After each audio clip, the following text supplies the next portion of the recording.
ఇచ్చే ప్రాధాన్యత దేవుని మాటకి ఇవ్వలేకపోతున్నారు. ఏమివ్వలేకపోతున్నాడండి? వ్యర్థమైన మాటలు ఏమవుతామని మనం శ్రద్ధగా వింటాం. వ్యర్థమైన మాటలు ఎలా వింటాం? శ్రద్ధగా వింటాం.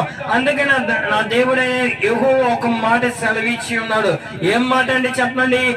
వాక్యం అనే మాట శ్రద్ధగా వినాలి. ఎవరైతే శ్రద్ధగా వింటారో, నేను నీకు ఆజ్ఞాపించిన ఆయన ఆజ్ఞలన్నిటిని అనుసరించి నడుచుకొని ఎడలా. చేశారండి ఎంత చక్కని మాట.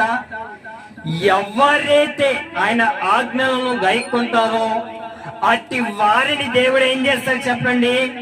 హెచ్చింపజేస్తాడు. ఏం చేస్తాడండి? హెచ్చింపజేస్తాడు.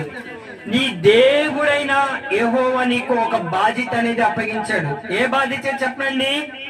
ఆయన వాక్యాన్ని వినే బాధ్యత నీకు అప్పగించాడు. ప్రార్థనకి వెళ్ళాలనే బాధ్యత అనేది నీకు అప్పగించాడు.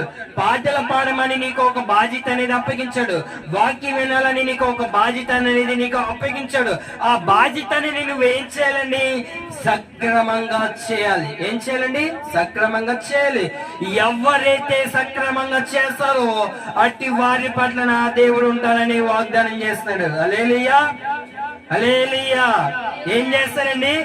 శ్రద్ధగా విని ఆయన వాక్యాన్ని ఎవరైతే గైకొంటారో, ఆయన వాక్యానుసారంగా నడుస్తారో అట్టి వారి పట్ల నా దేవుడు ఉంటానని నిశ్చయంగా తెలియజేశాడు. ఇంకా చూసినట్లయితే ఆయన ఆజ్ఞను మనం ఏం చేయాలండి? నడవాలి. ఆయన ఆజ్ఞ మనం ఏం చేయాలి? నడవాలి. ప్రియ దేవుని మీద ఈ రోజు చూసినట్లయితే మానవుడు దేవుని వాక్యాన్ని నడవలేకపోతున్నారు. దేవుని ఇష్టానుసారంగా నడవలేకపోతున్నారు. అనేక త్రోవలు నడుస్తున్నారు.